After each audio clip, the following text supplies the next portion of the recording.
Hello, everyone, and welcome back to British and American Culture. We only have a few of these recorded lectures left. Today's is going to close out the 19th century, except the Civil War, which I anticipated talking about the Civil War several lectures ago. However, we kind of skipped over it and did imperialism and industrialization first, so we'll have to talk about that in person on Friday. There's no quiz this Friday, it's the following Friday. So we're going to finish off this chapter, which the first part of the chapter concerns this idea that after Napoleon was defeated, that there was no other superpower on the world capable of challenging the British on the sea, which meant a single, sort of like the way the Roman Empire was at one point at its limits in terms of its boundaries physically and continentally, geographically. So we call that period of about 200 years where there's not any relatively large battles between empires and kingdoms. We call that the Pax Imperius, the Pax Romanus, excuse me. Pax Imperius just means, Pax Imperium means imperial rule. Pax Romanus is the Romans. You remember them from the beginning of the course.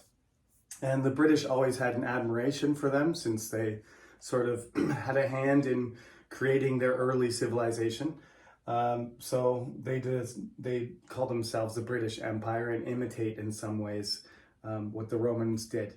So they labeled this period from the end of Napoleon, 1815, when he was defeated at Waterloo, to 1914, when World War I started, and the clear superiority of the British on the global scale was broken.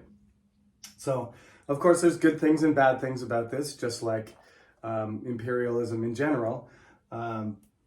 Less large wars, but continuous fighting here and there. And during this period, the British practiced what's called gunboat diplomacy, where they just have ships with bigger guns and they go into territories that have less technology and less military, and they threaten them, and then they trade with it's sort of a one-sided deal, though. Nelson is the guy in the book, not the guy who's on the horse, but the guy on the pedestal. Just let me get the page. There he is on page 170. That's called Trafalgar Square, the location, because there is a location in the water off Trafalgar is where Nelson fought his greatest battle against the combined fleets of Spain and France, and there he won. He was victorious and died. He's often compared to Yi Sun-shin. Not because they have similar eras or because of similar accomplishments, but just because they both died in their final battles, and they were relatively undefeated, Yi Sun-shin never being defeated, and they sort of represent the last stand, patriotism and sacrifice and strategic brilliance of their respective countries' navies. So the British have a long tradition of naval heroes, and Nelson is number one. There are many of them. I mentioned Francis Drake and John Hawkins earlier, and there's many others I could have named, but Lord Horatio Nelson, is the first among them all. He had a huge ship with between 80 and 110 guns, usually each ship, and they used to drive these steer these ships into a line and then let loose all the cannon fire on one side. That's called a broadside. And you could get 40 or 50 cannons shooting into another ship made of wood with, hundreds of steel balls. You can imagine what a mess this kind of fighting was. It was not for the weak of heart.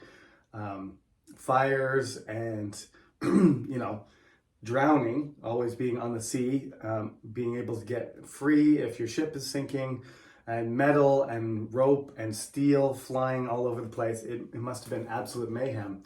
But Nelson was never afraid. In the end, he ends up getting shot through the shoulder by a sniper because he's standing on the deck instead of because he wants to see the battle from the deck directly with a spyglass. He ends up getting shot by a French sniper who was hidden in the rigging of another ship. That's what you get for exposing yourself, but that's also because he was so brave and he refused to back down. A similar thing happens to Yi Sun-shin in the end, as he gets shot by a Japanese bullet because he's on top of his ship trying to direct his men. So you can't underestimate how important the Navy is. You have to read about that part in the textbook to get the specific details, but basically Nelson is so important that they try to keep the Navy running exactly the way he does it, even until they start having steam-powered ships and destroyers and dreadnoughts made of metal. They're still trying to use signal flags instead of radio, just because that's the way Nelson did it.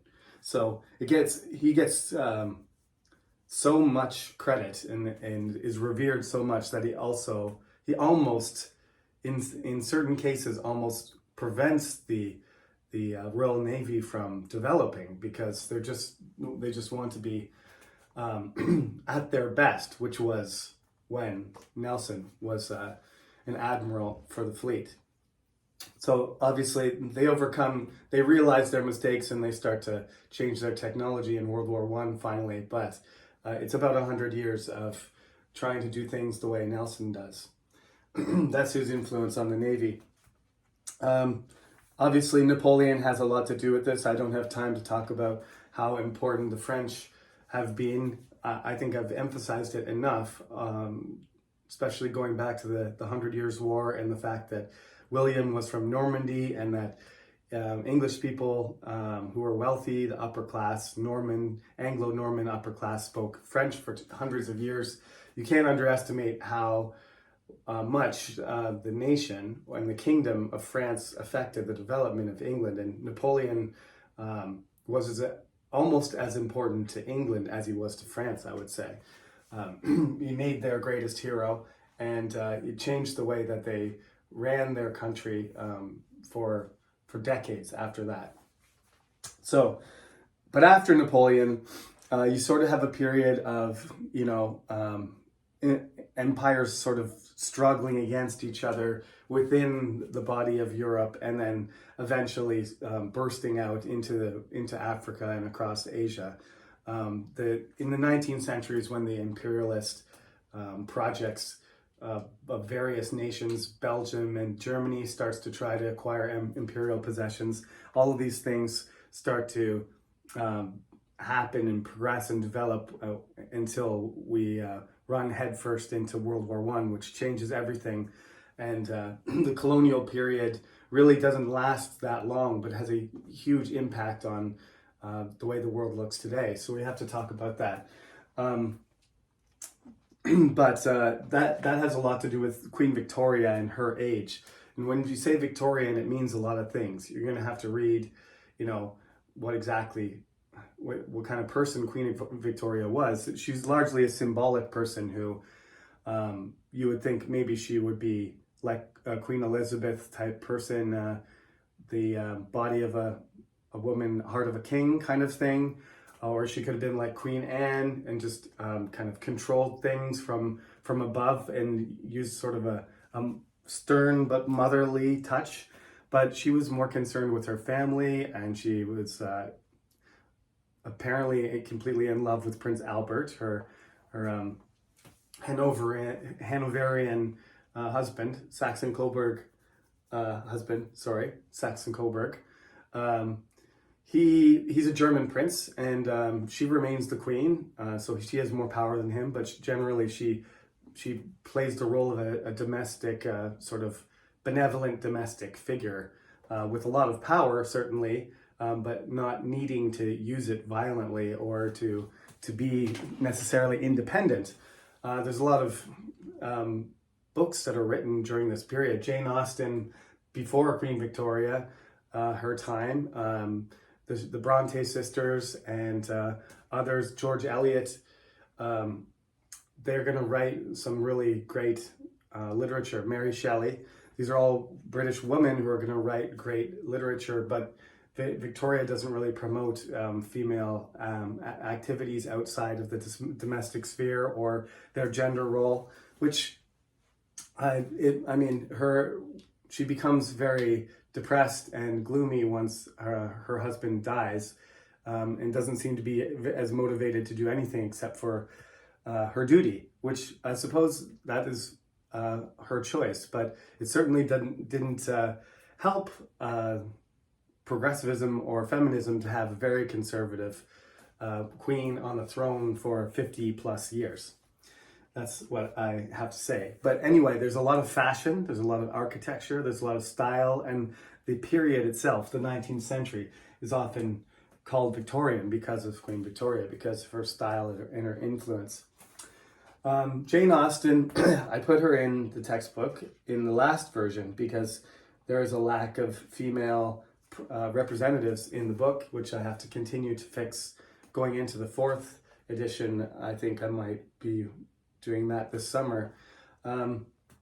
She's one of my favorite writers that I don't really identify with, I have to say. I respect and I understand how skilled she is with the writing. It's just not the content or the topic or the environment that I prefer. I like Wuthering Heights. I think Wuthering Heights is fantastic, and Sense and Sensibility and Persuasion just don't have the same impact on me, although I think the writers are equally talented. I know Austen paved the way for a lot of people who never thought they could, be support themselves as a female writer, and from her to the Brontes to George Eliot to Virginia Woolf. That's sort of the lineage of British writers that leads to all the great English writers that we have today. They're all sort of descended from them in one way or another. I'll have to put in Alice Walker and a few other pivotal people on the American side as I go. So Jane Austen, she had to write anonymously. She couldn't write her own name. She even had to a certain extent, hide her writing from her own family, not just people outside. So that's the way things were 200 years ago. And you can see how far it's become today, that we have the majority of our English department student body are female and are interested in writing.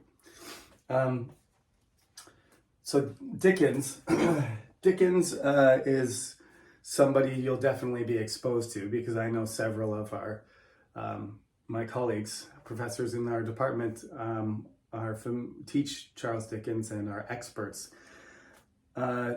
We say Dickensian because there is this kind of archetype, this sort of style of writing, this serial novel with really memorable characters, almost like pre-Disney, I would say, kind of cast stuff that Charles Dickens uses for his writing. He creates an entire world full of small children who are abused or coming across moral quandaries and Victorian class struggle between, old money and new money and capitalization in greedy industrialists and wealthy businessmen and Christian values. He kind of crystallizes takes a sample of all of the features of Victorian culture and pushes them into this narrative where you end up getting characters like Scrooge or Pip or Miss Havisham, Oliver Twist. He creates all these characters that are almost feel like they're unnatural characters because they fit too perfectly our ideals, just the way you see Mickey Mouse and Donald Duck and stuff. And I know there's a version of the Christmas Carol that's Mickey Mouse and Donald Duck and stuff, but it's so easily transferred into Disney because it's just got that gentle kind of family touch to it with a moral lesson, and it's just written in a different century. But I believe that that's what the families and the kids were looking for. Instead of looking for the new series on Disney Plus, they were waiting for the next Charles Dickens chapter, right? Because he wrote them once a week. Some of these were, penny chapters and penny books, so they were really short, and you could almost tune into them once a week, almost like it was a TV show. So Dickens did this, and he created some of the models for traditional novels and how to release things and publish things, and he put his own stamp on his age and reinforced some of the values that Queen Victoria believed in, and so that made him popular with her too. So we got all this here. Next in the textbook, we go back to America. So this is British stuff, expansion and development of their culture, and Queen Victoria's on the throne for 50 plus years, like I said, to the end of the 19th century. I think 1901 is when she finally ends her rule. 1901, so almost perfectly with the end of the century. Meanwhile, there's a person named Mark Twain on the other side writing, and this is after the Civil War. So, when you read this, you have to think about all of the things in the United States that were not allowed, all of the things that all the rules, all the boundaries, all the discrimination that was happening, and it was totally acceptable. There was no oversight of the state's control of their justice system, because the country was new, and as soon as it was created, there was this parallel system. Slavery was allowed in the South and not in the North. And if you had a slave, what was your responsibility? Did you have to feed them a certain amount, or did you have to clothe them, or did you what constituted abuse or anything? Most of these issues were just shoved to the side, and just you were a slave or you were not. So you could have a master who was more generous, or you could have an incredibly cruel one. There was no real oversight or control of that policy. So this slave society continues to expand and grow from the beginning of the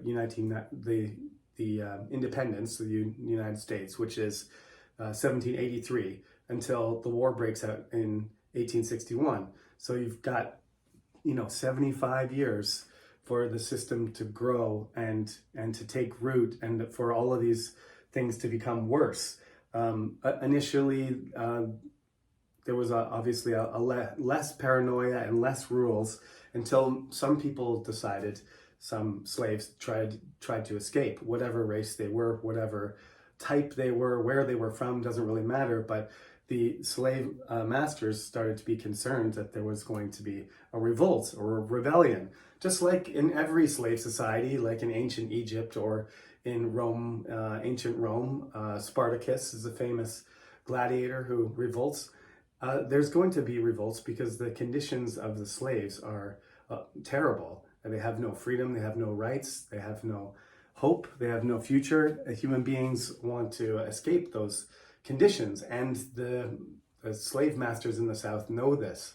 So they impose more and more penalties and stricter rules as they become more and more paranoid, until the war breaks out, and then the situation is changed into a different paralegal one after the war. But For Mark Twain's part, you need to read Huckleberry Finn and Tom Sawyer, and you need to read about Jim, the escaped slave, and it's good to read what a person of Mark Twain's class and education thinks. We would probably consider him a racist if he walked around in our time, because we're educated to be sensitive to these things, but he himself would have been a progressive person at the time, looking at people differently and expecting people to be better or worse was part and parcel of the society of the times. But trying to portray people as they are, rather than censoring things and making judgments on people from a certain perspective, is something that Mark Twain plays with quite well, I think. Putting himself, using a boy, an uneducated boy, who has some degrees of innocence and some degrees of privilege and some degrees of misfortune himself, enables you to consider what the perspective of another person might be. The reality, I think, is that a lot of people have trouble thinking about how the other person feels, no matter what situation it is, your brother, your sister, your coworker, or somebody else in your society, or somebody from another country. You have to try and put yourself in that person's shoes and try and think and consider what it's like to be a different type of person, and that makes you, I think, more human. And Mark Twain does a great job of describing what that life is like, the Mississippi, living on the Mississippi, above the law, under the law, running from the law, that kind of thing.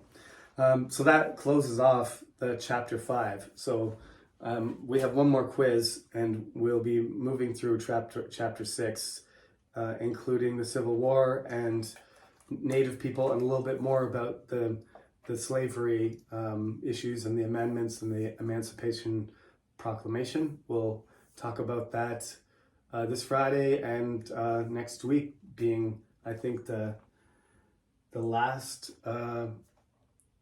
quiz next Friday, not this Friday. So just bring yourselves and be prepared to talk about the Civil War, and I'll see you on Friday. Have a good weekend.